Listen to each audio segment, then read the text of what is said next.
¿cómo están todos? Buenas tardes. Pues bienvenidos ahora sí, ya después de tantas correcciones y buleado en la red. Hoy es el séptimo jueves y estamos con dos grandes amigos y dos grandes profesionales de los chiquitines que vemos día a día. Pero la verdad es que son personalidades muy distintas y entonces también está padre juntarlos porque van a interactuar mucho y a lo mejor se avientan las almohadas aquí.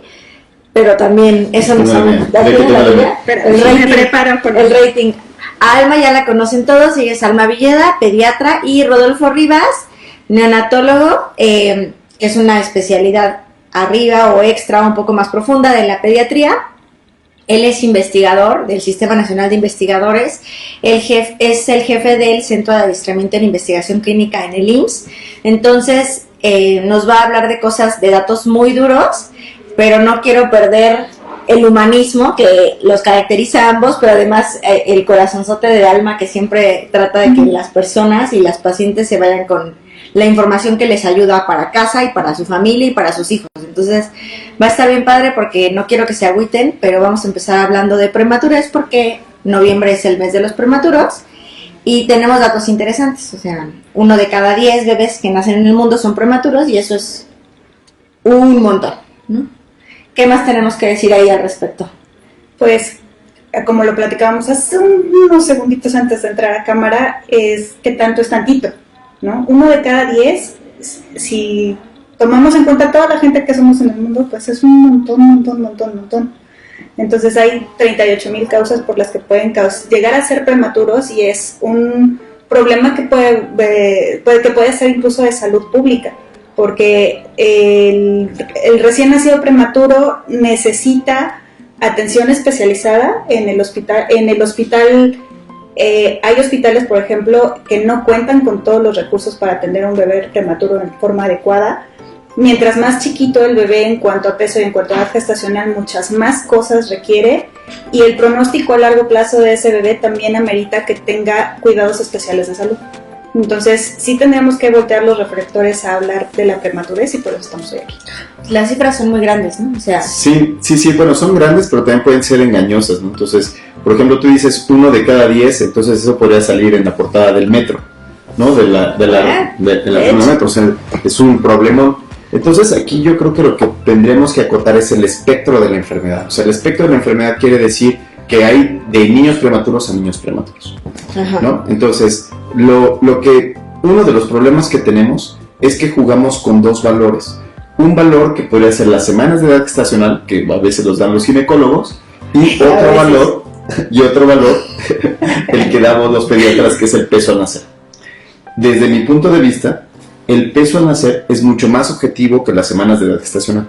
Porque si solamente nos guiamos por las semanas de edad gestacional, nosotros como pediatras, cuando evaluamos las semanas de edad gestacional, vamos viendo características físicas que tienen los niños, ¿no? O sea, el símbolo hay un signo muy interesante que le dicen el de la bufanda. Ajá, ¿no? Entonces, el de la bufanda quiere decir que hasta dónde le llega el codo, ¿no? O sea, qué tan flexible es. Okay. Y entonces me acuerdo que cuando estábamos examinando a estos niños y estábamos haciendo ¡ay, mira qué prematuro es! Que casi no se abrazaban. ¡Ay, mira, ya se abrazan! No, la casa de los dos.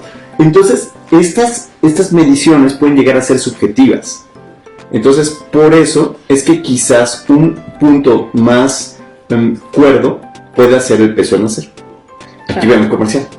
Es que es muy show, porque primero las mujeres no ovulamos de manera regular, claro, ¿no? O sea, no es que seamos un calendario. Tú siempre dices, ¿no?, que las mujeres no tenemos palabra, y sí tienes razón en ese aspecto. Luego, segundo, el embrión llega se implanta cuando ya tiene 5 días de vida. Y esto sucede aún en las fertilizaciones in vitro. En las fertilizaciones in vitro, donde está más controlado. Fecha de concepción, la fecha de concepción pueden ser embriones de 5 días o de 8 días. Y después ya nos empezamos a guiar por el tamaño. Y el mejor momento que nosotros decimos, que ahora yo sé que no me creen, pero siempre tratamos de que los rangos de error sean menores. En el primer trimestre es el mejor momento para datar la edad gestacional porque asumimos que las células no tienen una diferencia tan grande en crecer, porque en esa edad gestacional todavía no están creciendo, se están multiplicando. Entonces, el mayor error que podríamos tener es realmente estadístico y tiene que ver con el tamaño. Entonces, sí, señores, el tamaño sí importa, ¿no? Entonces hay que tenerlo bien claro. No se les olvide, el problema es que en muchos lugares no podemos datar la edad gestacional en ese momento, porque luego las mamás ni siquiera saben que están embarazadas. Cuando la amor llega así de esta manera, así de uno no se da cuenta y además, sí. Y entonces pues ya resulta que la prueba es positiva, pero ya no puede tener más rayas, ¿no? Es positiva. Y cuando llegan, y sí pasa que llegan y se dan cuenta cuando ya tienen 15 semanas o 16 semanas y ya no es tan fidedigno datar la gestación, o pudieron hacerse el estudio, pero no les hicieron un buen estudio y no se veía bien, ¿no? O sea, la verdad es que ustedes deben de tener la posibilidad de ver ese embrión de 5 a 8 centímetros de todo el tamaño de la pantalla. No importa si la pantalla es de 12 pulgadas o es de 54. Tiene que abarcar todo el tamaño y el operador del ultrasonido tiene que ser capaz de distinguir muy bien las rayitas. Por eso el tamaño sí importa. Sí, pero regresamos, o sea, vuelve a ser operador dependiente, justo como lo decíamos en la igual evaluación. Que las valoraciones, ¿no? Claro. Cuando me dices tú es que le faltaron rayas. Es que le faltaron rayas al tigre.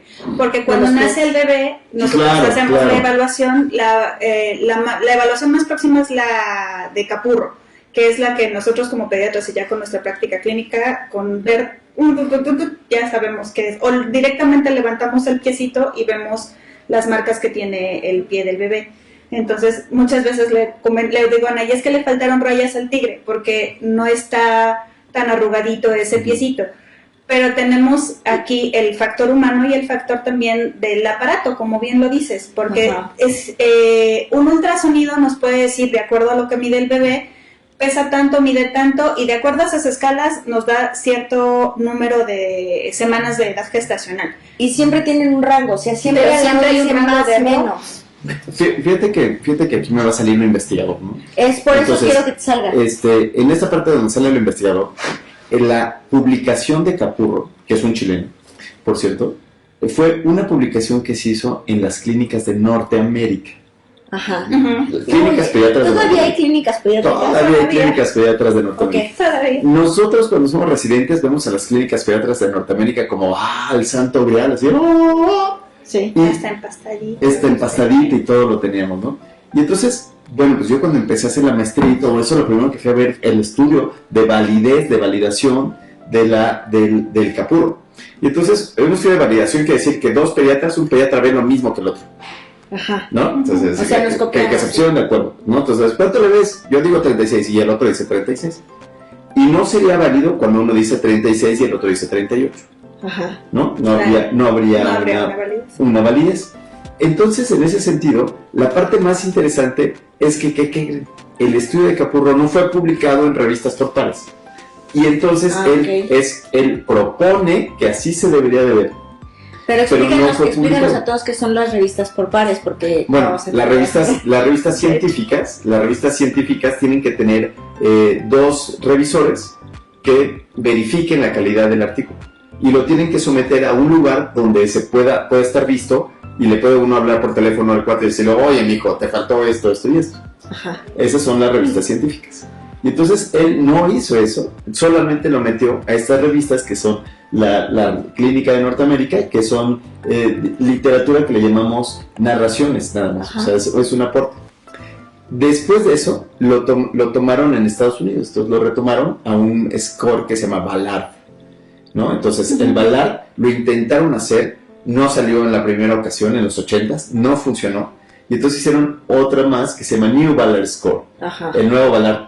Y el Ballard solamente tenía un acuerdo de 0.6 en la rayita, de un 60%, lo cual tiene un error enorme. Nosotros con la Sociedad Española de Neonatología hicimos el estudio y lo que encontramos es que lo que más predecía la mortalidad no eran las semanas de gestación.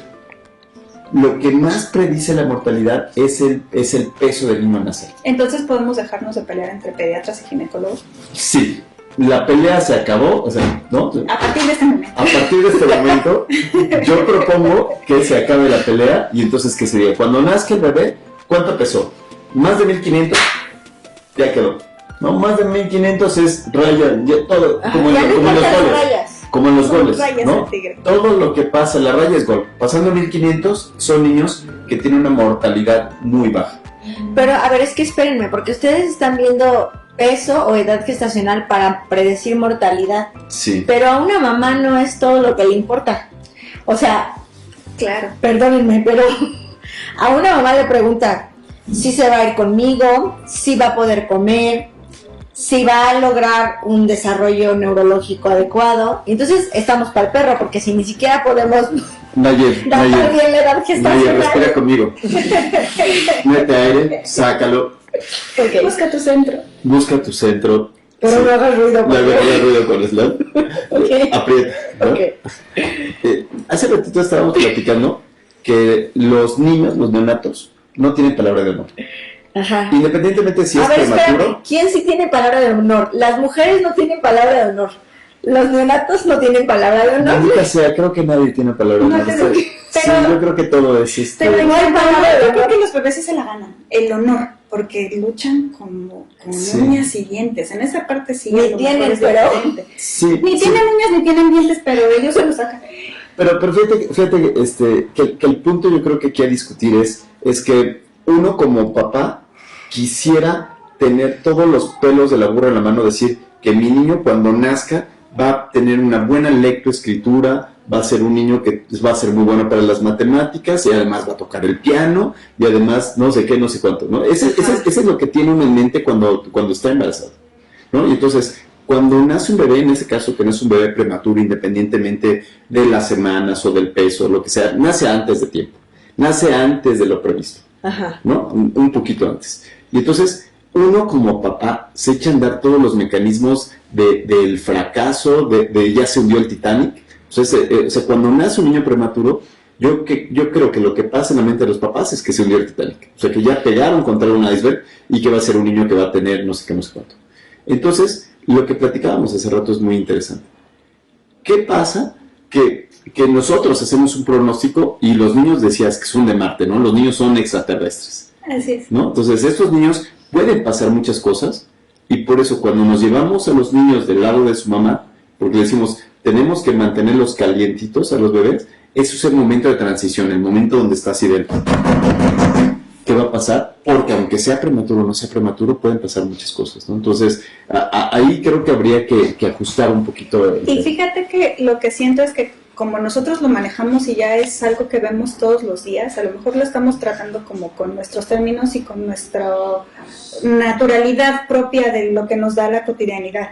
Pero para un papá prematuro, o sea, es un caos, es un shock lo que viene a presentar. Una, porque es un nacimiento que no estaba esperado en este momento. Entonces, espérate, a lo mejor lo primero que puede llegar a pensar el papá es que no tengo cuna y es que no tengo ropa y en qué pañales. Y entonces a lo mejor es lo primero que se le ocurre, pero espérate, necesitamos ayudarle a tu bebé a respirar. Entonces, tenemos que irnos como mucho más atrás.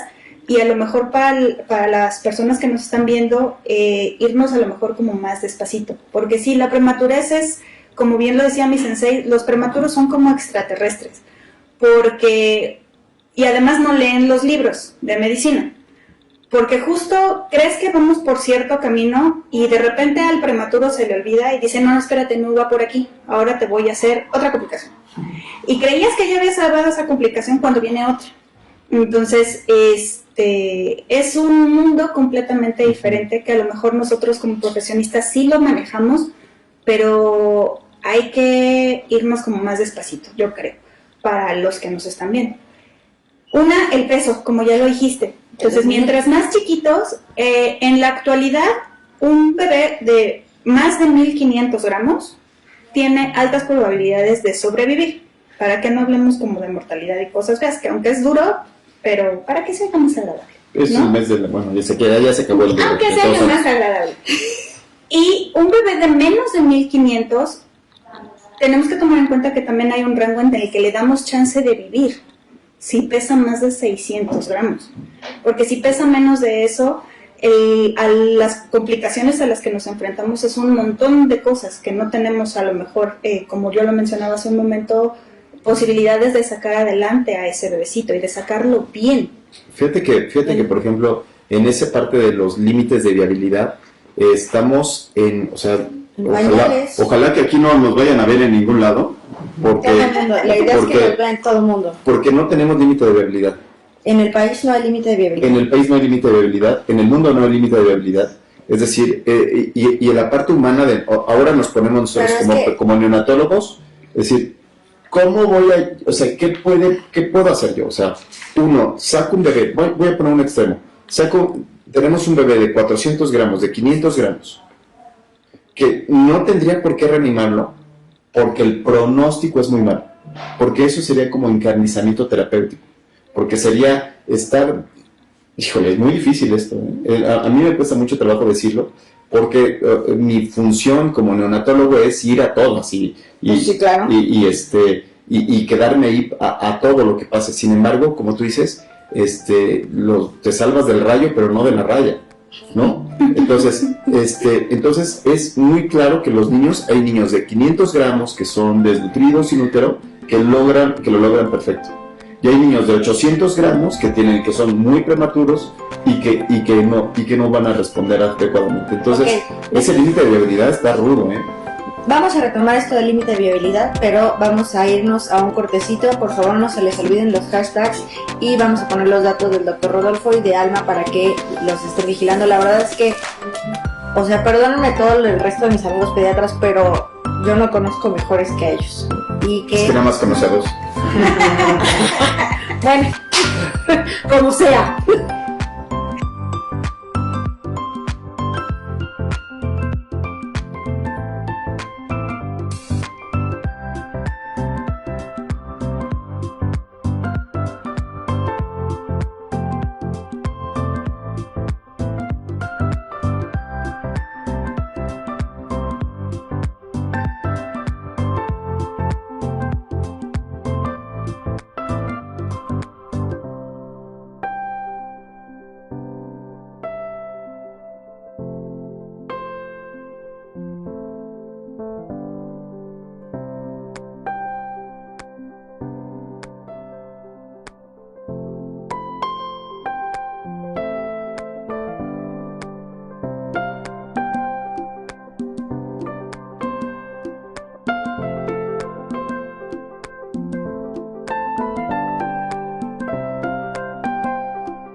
Bueno, pues estamos aquí de vuelta. La verdad es que quién sabe si vayamos a acabar en este día. Está buenísimo este asunto.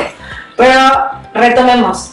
¿Qué es la viabilidad? Porque nosotros, por ejemplo, en ultrasonido, cuando estamos llevando el control prenatal, decimos, estamos en la semana 24 para los gringos y decimos, están en su momento de viabilidad.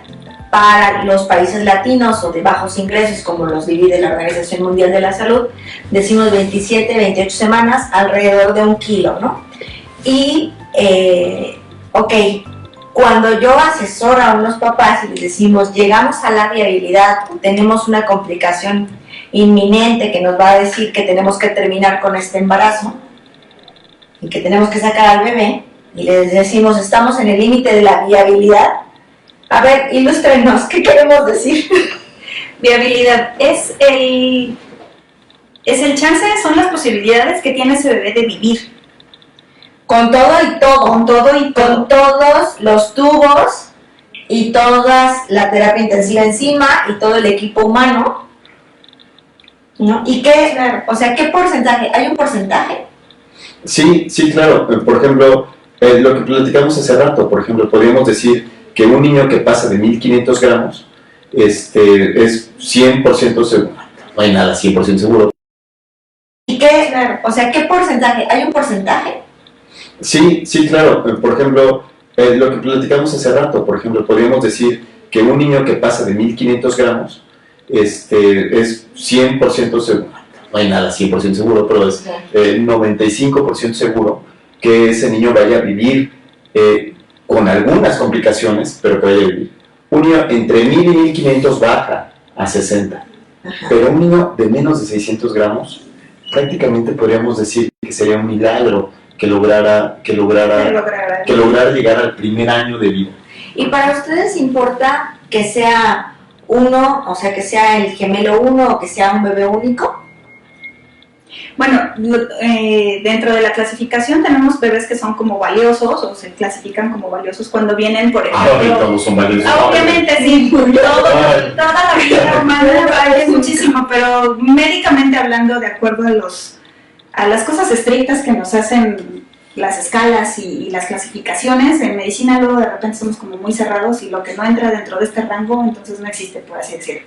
Entonces hay bebés que sí son valiosos porque vienen de una pérdida anterior, porque la mamá es añosa, porque se gestó in vitro, entonces en ese sentido es que se consideran valiosos. Pero a final de cuentas, una vez que nosotros como pediatras o como neonatólogos ya tenemos aquí al bebé, no importa si es uno, si es dos, si es 20, si eso no nos interesa. Es independiente, ¿no? O sea, el factor más importante es el peso. Fíjate que eso que decías del pronóstico es algo que pasa muchísimo en la consulta. Entonces, por ejemplo, yo tengo un caso muy específico de, por cierto, saludos, de unos papás que tienen un niño con síndrome de Down y llegaron muy angustiados. Y es que tiene un síndrome de Down y entonces ya no va a tener una buena lectoescritura. No va a poder hablar en público, no va a poder decir nada, y digo, pues va a ser gobernador del estado del estado de Morelos, ¿no? O sea, no puede hablar bien, puede ser bueno para el fútbol, pero nos van a censurar, ¿no?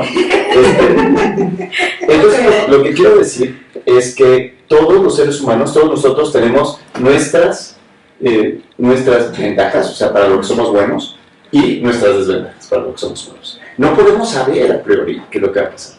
Entonces, un niño que pueda tener alteraciones visuales, como por ejemplo la retinopatía del recién nacido, un niño que tenga alteraciones porque tuvo asfixia perinatal, esos niños de todas maneras nos van a aportar algo, o sea, no podemos nosotros jugar a Dios y decir que estos son los que van a funcionar. O los que van a vivir y los que no van a vivir. Eso. O sea, podemos tener los libros y decir que tenemos un porcentaje y todo, pero la verdad es que, como siempre, cada persona es distinta.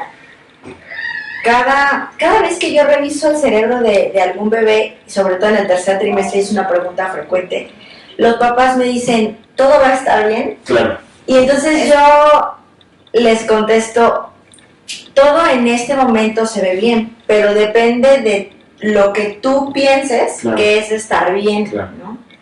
Y una de las preguntas muy frecuentes es cosas del autismo que no tienen que ver ahorita, pero siempre les explico esta parte de que nuestro cerebro tiene como los pasos básicos de salsa, ¿no? Y que cada quien le pone el sabor. Entonces, por eso hay personas buenas en matemáticas, sí, personas buenas en pintura, personas buenas en el baile. Hasta en fotografía. En fotografía, en videos, etc. Y entonces, no llegan tan, pero hay que considerarlo. Sí. Entonces, el punto es que no, nuestro marco de bien puede ser súper cerrado, ¿no? Hay cosas que tenemos muy claras que no están bien y que para eso requerimos que pase el tiempo. O sea, y es que en ese aspecto, en cuanto a prematurez estamos hablando, no podemos decir 100%, no podemos decir 25%, no podemos decir nada, o sea, no tenemos absolutamente nada seguro, porque dentro de nuestra práctica, por eso digo que los niños no leen los libros. Un bebé que pesa 1000 gramos, que nació a las 25 semanas, 26 semanas aproximadamente, de acuerdo a lo que dicen los cánones, es que a lo mejor le puede ir muy mal. Pero nos enfrentamos a bebés que dicen, espérate, a mí no me va a pasar absolutamente nada, yo lo único que voy a hacer es engordar, quítate que ahí te voy porque ya me voy con mis papás.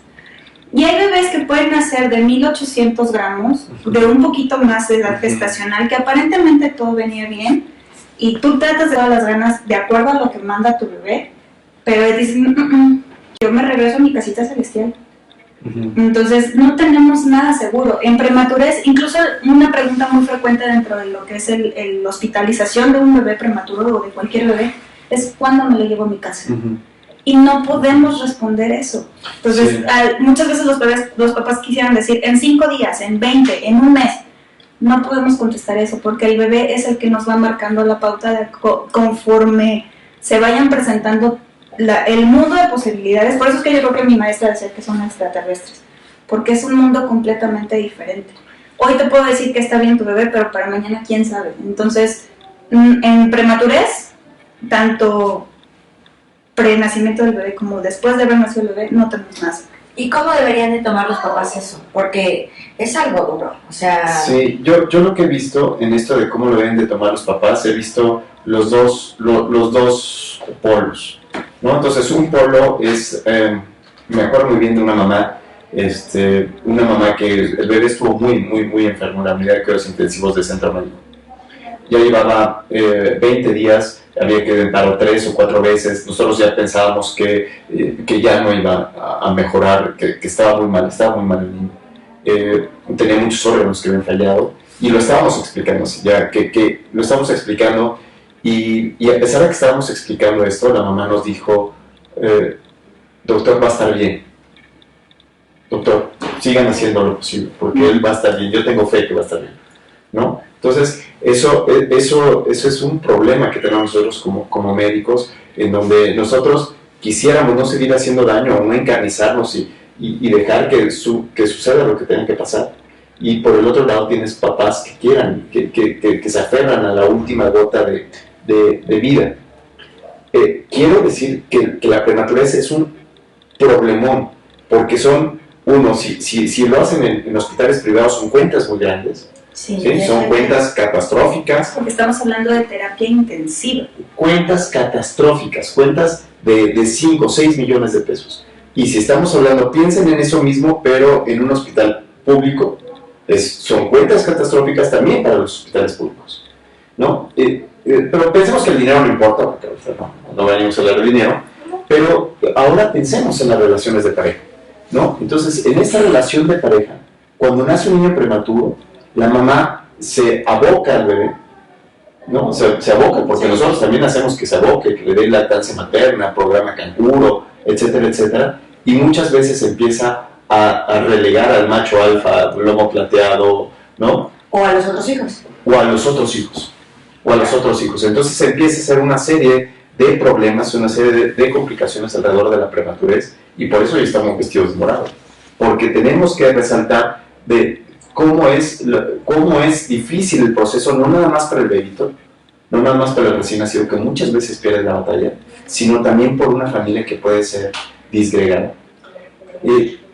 Pero ese sería como un extremo, y tengo el otro extremo.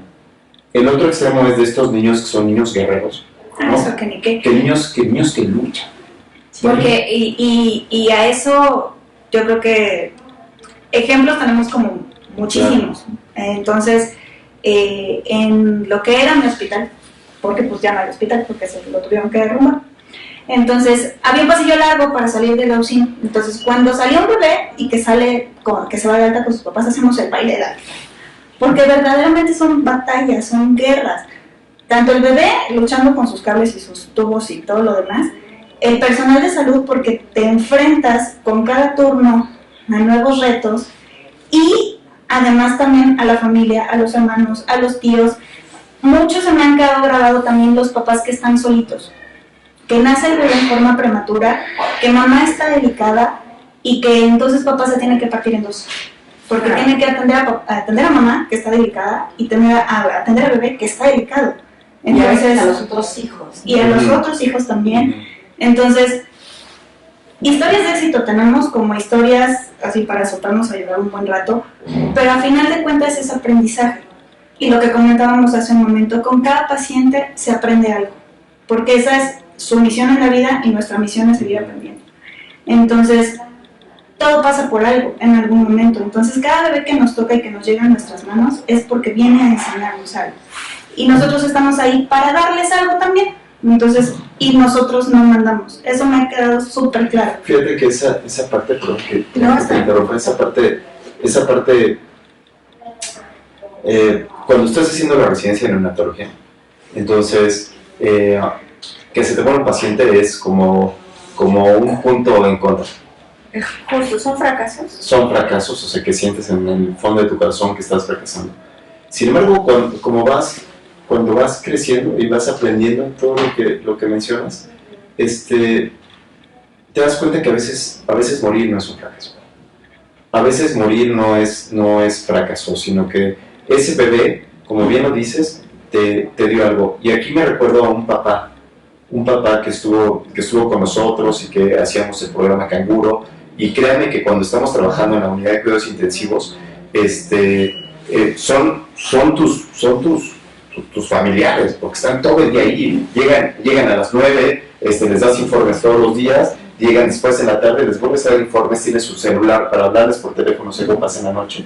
Y entonces se vuelve una acción muy familiar de eso. Entonces él, cuando muere el bebé de él, cuando muere su bebé, nosotros estábamos preocupados porque iba a pasar por todo el cariño que tenía él con el niño.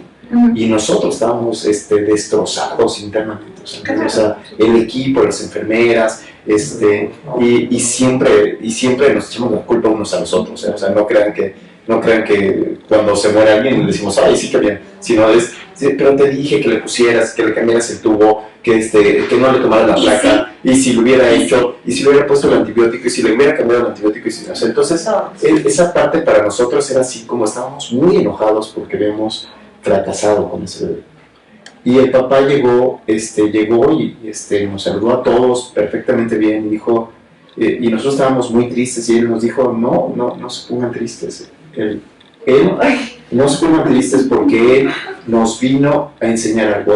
Él nos los prestaron durante un tiempo, ¿no? Bueno, entonces solamente los hijos, y es algo que me ha dejado durante mucho tiempo, es los hijos son prestados. O sea, los hijos quizás te los prestan 35 años o 40 años, y después cuando muere un hijo de 40 años el dolor es igual de intenso. Pues claro, que el de 5 minutos. Que el de 5 minutos.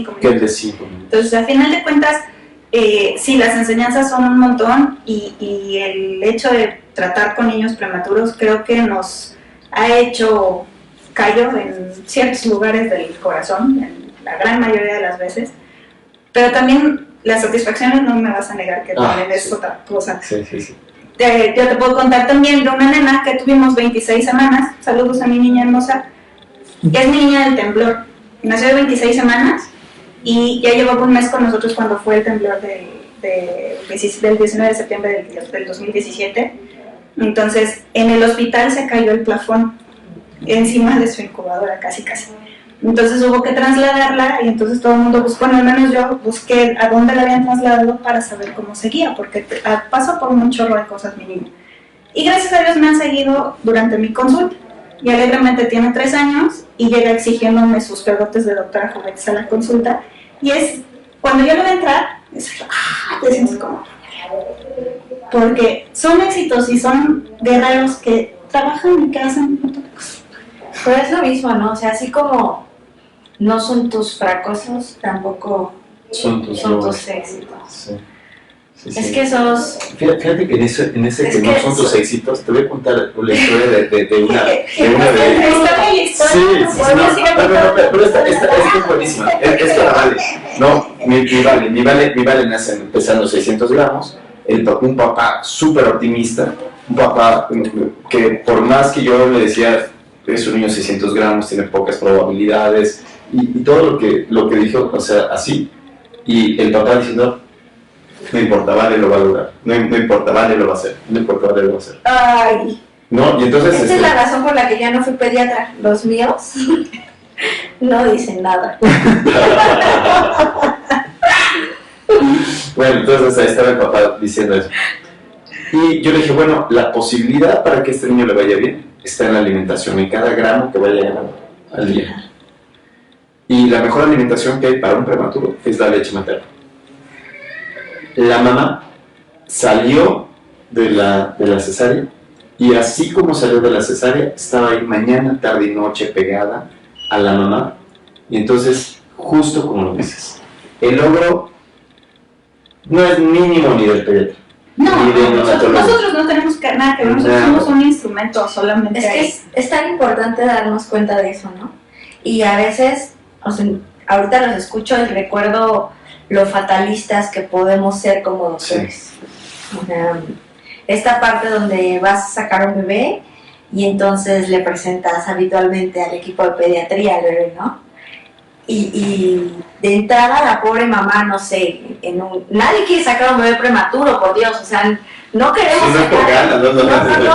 Oye, ¿qué tienes que hacer esta semana? Se me antoja un niño prematuro. No, o sea, no es de gusto. Entonces, cuando tenemos que sacar un bebé prematuro es porque algo sucedió, ¿no? Ninguno de las dos partes del equipo que va a atender esa familia está 100% contenta, ¿no? Estamos viviendo en un ambiente estresado. Claro. Tanto ustedes que tienen que prepararse para ese minuto que tú le pones tambores y que 8 de cada 10 no van a necesitar nada, pero el otro 20% sí. ¿Y esto? 10%. O sea, pero me refiero a la reanimación, pero 10% será prematuros. Y nace bebé y le dan a la mamá, a la pobre mamá, medio anestesiada en un campo acá, ¿no? Las malas noticias de la muerte de la peor manera, ¿no? Es decir, su bebé es muy prematuro, está muy grave, tiene riesgo de fallecer, me lo voy a llevar a la terapia. Dale su besito. Dale su besito. Sí. Y la señora sacrificada, la señora sí, se me está diciendo, ¿no? ¿Por qué llegamos a ese punto? ¿Cómo es que llegamos a ese punto? ¿En qué momento perdimos? O sea, ¿en qué momento nos pusimos tantos callos en el corazón que no podemos tratarlos como si fuéramos nosotros? Pues yo creo que la prueba no era lista, la hicieron. Entonces, una te lo hace la premura, dependiendo de cómo salga tu bebé. Muchas veces, por eso es que hay de prematuros a prematuros. Hay prematuros que no te avisan y cuando ya sale el bebé ya ves que es una cosita muy chiquita, ¿no? Clásico que puede pasar en las mujeres, en los embarazos de adolescentes. Uh-huh. Entonces, que cada vez hay más. Que cada vez hay más. Y primer lugar mundial. Que no le avisan a los familiares, ellas mismas no tienen ni idea de cómo estuvo la onda de su embarazo y de repente, ¡pum!, salió un bebé. No tienen algo de idea de cómo fue su embarazo, o sea, tienen algo de idea de cómo llegó hasta ahí. Lamentablemente no en todos los casos, pero es otro camino. Hablando de cuestiones de abusos y así. Pero sale el bebé prematuro, entonces ni se lo espera el equipo de gine, ni se lo espera el equipo de pediatría, y en el mejor de los casos podemos hacer la danza del guajolote lo más organizado que se pueda. ¿Por qué danza del guajolote? Porque todos corren por todo el cuerpo. Entonces, yo creo que una parte es la premura de la atención, porque si nos sale una cosa complicada, nos sale una cosa grave, hay ocasiones en las que no me puedo dar ese tiempo, aunque yo quisiera de, mami, aquí está tu bebé, te lo voy a pegar 3 segundos al pechito, como para que esté contigo. Porque si te lo pego esos 10 segundos, te mueres o se muere tu bebé, entonces corre. Entonces esa parte nos lo quita. Yo creo que aquí podríamos centrarnos, porque estamos cerca de terminar, podríamos centrarnos a algo que decíamos, bueno, ¿y qué podemos hacer? ¿No? O sea, ¿y qué podemos hacer? Entonces, el término de prenacer, que a mí me encantó, el término de prenacer yo creo que tiene mucho que ver con eso. Tiene que ver con la consulta de pediátrica antes, con platicar qué va a pasar antes. O sea, poner todos estos escenarios que pueden ser de repente fatalistas. O sea, porque cuando tú estás embarazado, tienes una mamá embarazada, piense que ese niño va a llegar a ser neonatólogo y resulta ser ginecólogo, ¿no? Entonces, imagínate, a veces una tragedia, como tamaño. Dijimos que hace rato se iba a acabar la guerra, imagínense ferias. Bueno, pero siempre hay alguna batalla. Entonces yo creo que esa consulta prenatal no debería de ser únicamente del ginecólogo, sino que debe ser una consulta prenatal donde también esté el pediatra. Claro, por supuesto. Entonces, el prenacer, el hecho de que el bebé, la señora esté embarazada, también debe ser territorio de los pediatras. Es que es territorio de los pediatras. Es que no hay territorio, somos una línea de tiempo. Sí. O sea, hashtag mejor en equipo. Mejor en equipo. Mejor en equipo. Claro. Comerciales.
resaltar esta parte del trabajo en equipo, porque hemos trabajado en equipo, o en equipos muy grandes, sobre todo para los bebés que pueden tener alguna alteración, ¿no? O sea, podemos sentarnos con la genetista, hablamos con el cirujano pediatra, hablamos con el cardiólogo, pero la verdad es que eso no debería de ser tan selecto, porque los equipos deben ser para todas. O sea, un equipo para un embarazo que nosotros consideramos normal debería de conocer a su pediatra antes de nacer, porque esos datos son para ustedes, son muy útiles. O sea, lo hemos visto en el aspecto de, oye Naye, esta parte donde tú presentas a tu paciente la institución y te digo, oye Rodolfo, sí, 38 años que está tal. Paciente masculino, paciente femenino. Sí, paciente femenino. Paciente femenino de la tercera década, que acude por presentar. Sí, pero eso no te sirve a ti. No te sirve. Pero lo más importante no es que te sirva a ti, perdóname. Es que le sirva a los papás. Los papás necesitan saber qué va a pasar en el nacimiento de su bebé. Si es de término está excelente, si es prematuro está excelente, pero tienen que conocerlos, ¿no? O sea, esta parte que lo hemos vivido del pezón umbilicado, ¿no? Que la doctora no revisó con tranquilidad, ¿no? O sea, lo hemos visto. Y eso a ustedes les ayuda, porque no nos cambia la vida a nosotras, o sea, tú y yo amigas como siempre, pero le cambia la vida al bebé y a esa familia, porque la leche materna es oro. O sea, ¿qué tienen al respecto? ¿Qué podríamos rescatar de aquí? La prevención, que es como una de las partes más importantes, el que todas las embarazadas que tienen la posibilidad de acceder a una atención médica tengan a la información como su mejor amiga. La información, que es lo que siempre les decimos, la información empodera, y entonces hay que preguntar todas las dudas y acercarse con el profesional de la salud que les dé la suficiente confianza como para resolver todas esas dudas. Y si se puede tener un equipo como el que nosotros hemos formado, mucho mejor, porque hay la comunicación suficiente entre nosotros y con la familia y con la mamá para que todo salga de la mejor manera. Y en el caso de la prematurez, que no sale de la mejor manera, porque siempre tenemos que tener un plan B, y que entonces hay que accionar ese plan B porque hay que correr y porque está pasando algo. Entonces, que sepan también que tengan el conocimiento de qué es lo que va a pasar y la seguridad de cómo se les va a atender o los pasos que tienen que seguir en caso de, porque muchas veces no lo queremos tratar. Aquí fíjate que ese punto es muy importante. Fíjate que ya entendimos que la prematurez lo que nos deja es un halo de humildad, en donde decimos que nosotros solamente estamos ahí para acompañar a los pacientes y a veces a tomar alguna decisión que sea mejor o que sea peor, pero que en realidad el que lleva la voz cantante es el bebé y la mamá. La verdad es que lo que importa es la mamá, el centro del espectáculo de un parto debe de ser la mamá. Claro, ¿no? Y eso lo quiero recalcar 3 veces más, apenas la acabo de recalcar la primera vez, y es que cuando entra una mamá a ese ambiente horrible y hostil que es el quirófano, Sí. ¿no? Entonces es terrible, está desnuda, vulnerable, y entonces, buenos días, te presenta el pediatra. Y el pediatra Sí, el pediatra, sí. Ahora con los gogles Y cuernos, porque yo luego me pongo, bueno, ¿no? o mi Claro. Entonces te imaginas ese momento en donde la mamá está vulnerable en ese sentido, no conoce al equipo y no conoce lo que puede pasar. Y entonces, obviamente que ese es un estrés que no se le desea, ¿no? Pero la verdad es que, o sea, yo agradezco mucho la compañía de ustedes. Tú en el nacimiento de Saúl, ¿no? Acá, de Samuel y todo esto, pero es como exhortar más. O sea, todos tenemos que trabajar más, tenemos que trabajar más en nuestra humildad, como bien lo dices, y decir, todos necesitamos de todos. Ah, por supuesto. Porque lo que yo no veo, lo vas a ver tú, o lo vas a ver tú. Porque no es para que yo me pagonee y diga lo vi todo. Es para que a los papás, que son nuestros clientes, nuestros pacientes y finalmente nuestros amigos, les vaya mejor. Sí, pero recuerda que el centro, es mi segunda vez, el centro debe de ser el paciente. Y muchas de las ocasiones cuando estás en el quirófano, resulta que el quirófano tiene la música que le gusta al pediatra o la música que le gusta a no sé qué, y es un despapalle, ¿no? Y no tenemos la conciencia de que el centro es... otro ejemplo, los niños cuando nacen, hay un grupo de hospitales, incluso nuestros propios hospitales públicos, en donde a los niños les dan el beso a la mamá. Señora, ya nació el bebé, nació todo bien, mire, ¿no? Le enseño la credencial, ¿no? Y sus credenciales, beso, y se lo llevan. Postdata, las credenciales son los genitales. Okay. A veces con, bueno, no, a veces, bueno. Ajá. Y lo importante de esto es que estamos luchando para que deje de ser así. Claro, porque nosotros estamos ahí para defender al paciente. En el caso del trabajo en equipo, en los dos, a la mamá y en especial al neonato. A mamá y al bebé. De ahí la importancia de que cuando existe la posibilidad de que se conozca antes el equipo sea muy importante, porque muchas veces en el caso de nuestras consultas prenatales y ya tenemos el nombre del bebé, porque en lugar de recibir a un bebé de forma impersonal y decirle muñequita, campeón, mi rey, si se llama Samuel, si se llama Luciana, si se llama Valeria, entonces la recibo con su nombre. Hola Mateo, bienvenido. Entonces esos ya son, es que son cosas diferentes. Ajá. Fíjate que por ejemplo, qué milagro, ¿no? Somos humanos. Sí, a mí me llama la atención porque hay como un nuevo hashtag que es parte humanizada. Tú dices, oye, ¿de qué atendemos eso? Exactamente. Ajá, claro. Y entonces, pero sí, entonces nosotros simios atendiendo a mujeres. Claro. Claro, puede ser que sí seamos simio, porque trabajamos como autómatas muchas ocasiones en el quirófano. Entonces, como autómata, te lo llevas a la reanimación, como autómata beso, ¿no? La foto, ¿no? Le llevas al fotógrafo, la foto, sonríe, sonríe, y te llevas a la bebé. Cuando hay muchos estudios que implican el contacto piel a piel temprano, estudios que implican la humanidad que se debe tener, incluso decir que se puede atender el parto y el niño en el mismo lugar. Claro, ¿no les parece una falta de respeto? O sea, que tengamos que tener ahora estudios que te digan que trates humanamente a tu paciente. Claro, ¿por qué? Porque eso está súper mal. ¿En qué momento? Sí, pero claro de lo que decíamos inicialmente. O sea, lo que decíamos inicialmente es que uno como papá tiene la expectativa de que salga todo perfectamente bien y que vaya a ir a la escuela y que en la escuela saque buenas calificaciones. Esa es la expectativa que tenemos como papás, que salga todo perfectamente bien, cuando en el fondo de nuestro corazón decimos, si tú te fue bien en la escuela, ¿no? No, por eso es que siempre insisto en el plan B. Entonces, pero es que tú pones el mismo plan, tú no tienes que poner ningún plan. Bueno. Ya, o sea, ya naciendo el bebé, el plan ya no es tuyo. Puede pasar se sale todo de las manos. Sí, plan B. Y volvemos a lo mismo, nosotros no mandamos. Ese es el punto. Nosotros no mandamos. Y tú decías inicialmente, hace tres capítulos, hace 3 comerciales, el hashtag Trabajemos Juntos, que nos hemos involucrado en trabajar juntos, pediatras con ginecólogos a veces. Pero ve cómo sí tenemos que hablar con otras personas más. Igual los abuelos, igual alguien que nos ayude con la parte celestial, que tú decías, con la parte de las creencias, porque es bien importante saber y tener este don de humildad de decir, todo puede pasar y tenemos que sacar lo mejor de nosotros y tenemos que enfrentarlo de la mejor manera.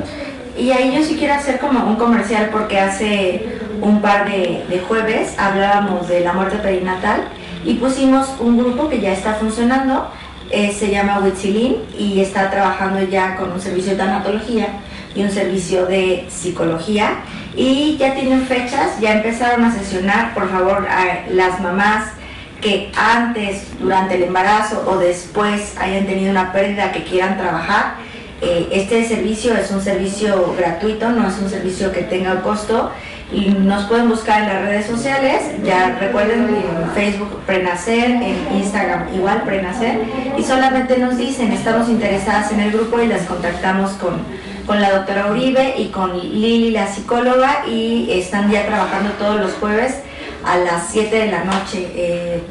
Por favor, no se les olvide.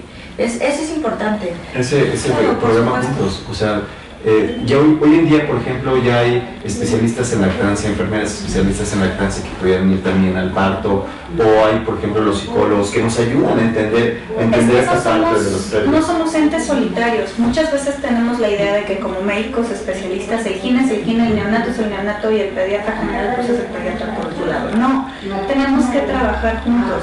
Familia, entre nosotros como especialistas.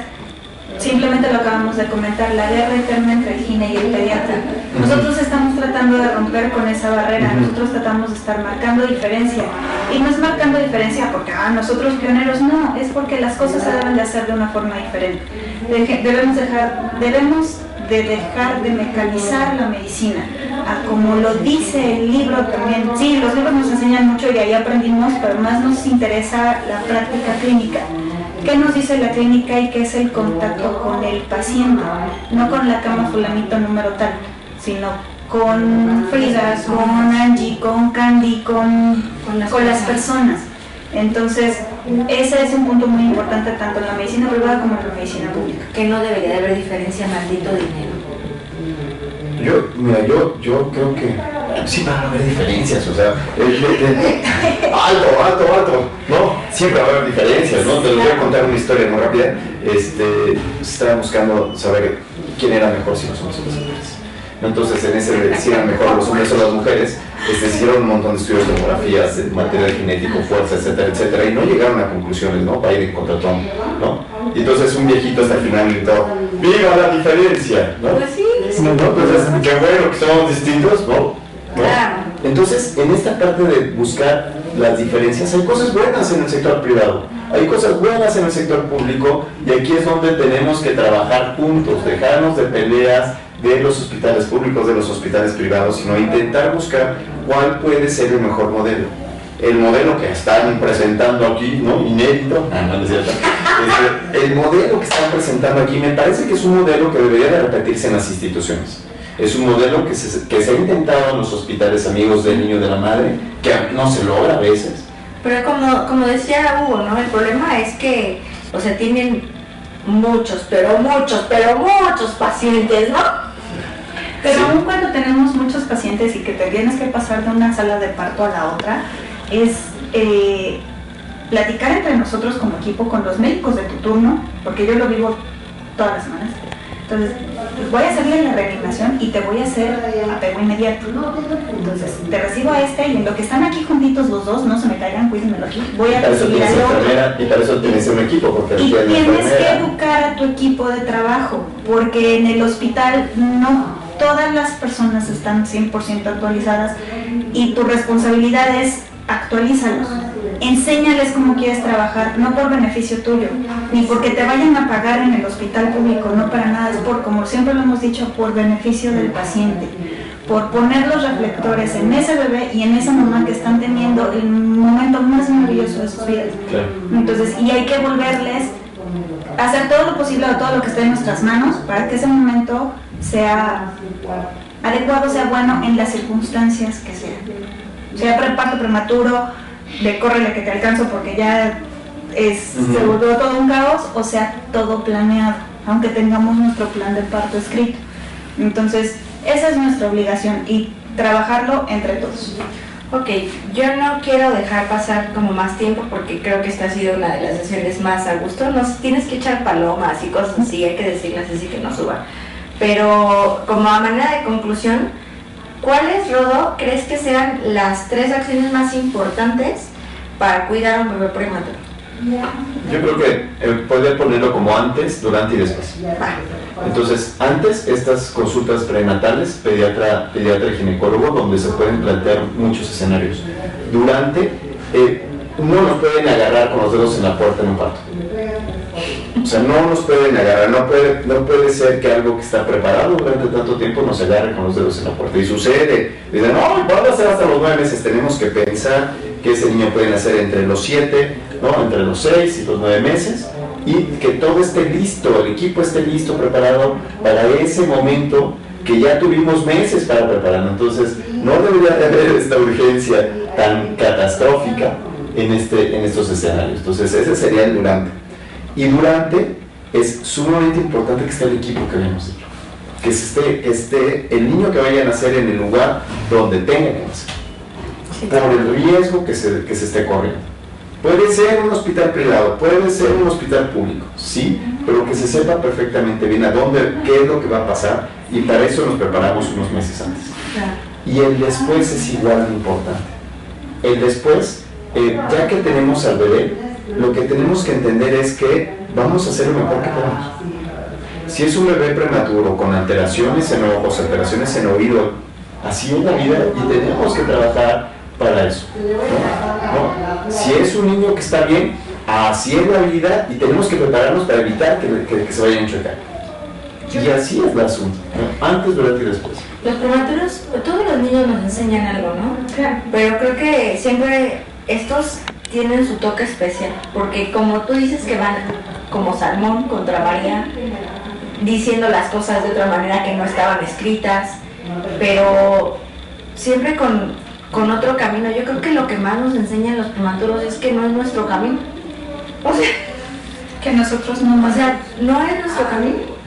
Nosotros es otro de los puntos donde yo creo que estamos ahí acompañando y que hay cosas que podemos hacer, que todo el mes estamos cargando historias en el Instagram donde van a ver tips de prevención, de atención y también de fisioterapia con estimulación y neurorehabilitación para estos pacientes, y que por favor pues nos llamen, nos manden un mensaje. Pero ¿cuáles son tus 3 más importantes? Mis 3 más importantes. Humanidad, como ya lo hemos dicho, a pesar de enfocándonos en la prematurez, a pesar de la urgencia, humanidad, poner todo lo que esté de nuestra parte para que las cosas salgan de la mejor manera posible. ¿Y cuál sería la tercera? Humanidad, me quedaría. Y humanidad, yo creo, porque volvemos a lo mismo, el estrés nos hace correr, el estrés nos hace bailar la danza del guajolote, pero mejor aprendernos los pasos. Entonces, y volvemos a la parte de la información, estar informados todos para que sepamos cuál es el camino. Pues ya está. La verdad es que el mundo ha hecho grandes esfuerzos para prevenir prematurez. Tenemos estudios específicos para prevenir prematurez, pero no tenemos el hilo negro. No lo vamos a tener porque es un mundo tan grande, tan heterogéneo, y las causas son tan diferentes, que con un solo estudio no podríamos. Lo que tenemos que ser es ser muy detallistas, ¿no? Y cuidar cada uno de los aspectos y siempre prevenir. No importa que sean los pasos de la danza del guajolote o el control prenatal adecuado, o es que ustedes no tienen una idea del impacto que tiene un preservativo en un adolescente. O sea, las adolescentes son poblaciones vulnerables, entre las vulnerables para tener complicaciones y para tener partos pretérminos y para repetir este ciclo en una sociedad. Que a veces la prevención es tan atrás como hablar de sexo con tu hijo. O con tu pareja. O con tu pareja es problema de salud pública. Claro. Pues esta vez, Jorge, muchas gracias. Creo que nos atropellamos un poco, pero no tengo más que darles de verdad muchas gracias. Ofo, estaremos haciendo esto muy seguido. Ya estaremos hablando algo de lactancia y así, que yo sé que nos ayudará bastante. Y que tenemos unas chichotas ahí de plástico para poder mostrar, ¿no? Y Alma, esta es tu casa. Rodolfo, esta es tu casa, por favor considéralo así. Y ya estaremos atendiendo más bebés y haciendo más cosas. Estarán tus datos ahí. Señor Jorge Camilo, como siempre, un placer. Saludos a Ari, señor Link, y pues gracias a todos. Guamitonali. ¿Qué significa cualitonal? Buenos días. Ah, buenos días. Bueno.